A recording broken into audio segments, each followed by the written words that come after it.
കേരളത്തിൽ ലഹരി ഉപയോഗിക്കുന്നവരുടെ എണ്ണം ദിനം പ്രതി കൂടി വരികയാണ്. അതിലേറെയും 30 വയസ്സിൽ താഴെയുള്ള ചെറുപ്പക്കാർ ആണെന്നുള്ളതാണ് ഏറ്റവും ഞെട്ടിപ്പിക്കുന്ന വിവരം. ഇപ്പോഴിതാ നിരോധിത ലഹരി ഉൽപ്പന്നങ്ങളുടെ പിടിയിൽ യുവഗായകരും അകപ്പെട്ടിരിക്കുന്നു എന്ന വിവരമാണ് പുറത്തു വരുന്നത്. നിലവിൽ അവരെ എക്സൈസ് വകുപ്പും മറ്റ് സെൻട്രൽ ഏജൻസികളും നിരീക്ഷിച്ചു വരികയാണ്. പരിപാടികളുടെ മറവിൽ വ്യാപകമായി ലഹരി ഉപയോഗം നടക്കുന്നുവെന്ന വിവരത്തിൻ്റെ അടിസ്ഥാനത്തിലാണ് എക്സൈസിൻ്റെ നടപടി.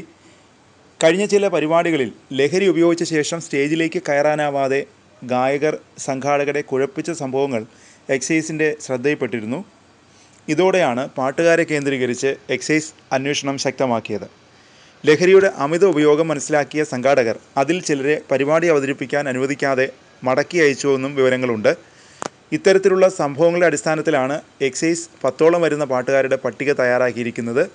അതിൽ ധാരാളം ആരാധകരുള്ള പ്രമുഖ കലാകാരന്മാരും ഉൾപ്പെടുന്നുണ്ടെന്നതാണ് അറിയാൻ കഴിയുന്നത്. കൂടാതെ ഇവർ ലഹരി ഇടപാടുകൾക്കുള്ള ഒരു അവസരമാക്കി ഈ പരിപാടികളെ മാറ്റുന്നുണ്ടെന്ന വിവരങ്ങളും എക്സൈസിന് ലഭിച്ചിട്ടുണ്ട്. ഈ സാഹചര്യം കൂടുതൽ അപകടകരമാണ്. കൂടുതൽ പേരെ ലഹരിക്കണിയിലാക്കാൻ ഇതിലൂടെ ലഹരി മാഫിയയ്ക്ക് സാധിക്കുന്നു. അതുകൊണ്ട് തന്നെ ഇത്തരം സാഹചര്യങ്ങൾ തടയുന്നതിനുള്ള പരിശ്രമമാണ് എക്സൈസ് നടത്തുന്നത്.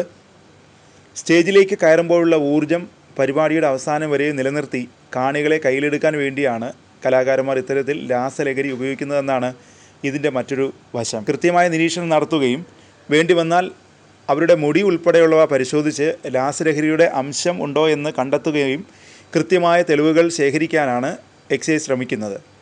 പ്രത്യേകിച്ച് നിരവധി ആരാധകരുള്ള കലാകാരന്മാർ വരെ ഇതിൽ ഉൾപ്പെട്ടിരിക്കുന്ന സാഹചര്യത്തിൽ ഏതെങ്കിലും വിധത്തിൽ തെളിവുകളുടെ അഭാവം ഉണ്ടായാൽ അന്വേഷണം നടത്തിയ ഉദ്യോഗസ്ഥൻ സമൂഹത്തിന് മുന്നിൽ ക്രൂശിക്കപ്പെടാനുള്ള സാധ്യത വളരെ കൂടുതലാണ്. അതുകൊണ്ട് തന്നെ കൃത്യമായ നിരീക്ഷണത്തിലൂടെ പരമാവധി തെളിവ് ശേഖരിക്കാനാണ് എക്സൈസ് ശ്രമിക്കുന്നത്.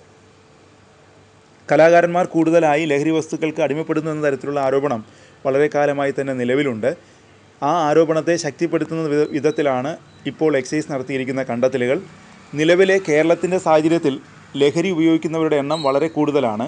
അതിൽ യുവാക്കളും വിദ്യാർത്ഥികളുമാണ് കൂടുതൽ എന്നതാണ് ഏറ്റവും ആശങ്കപ്പെടുത്തുന്ന വസ്തുത.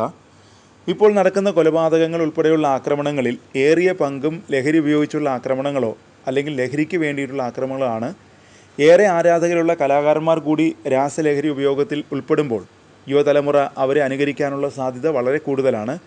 ആരുടെയൊക്കെ പേരുകളാണ് എക്സൈസ് തയ്യാറാക്കിയിട്ടുള്ള പട്ടികയിൽ ഉൾപ്പെട്ടിട്ടുള്ളതെന്നാണ് ഇനി അറിയേണ്ടത്.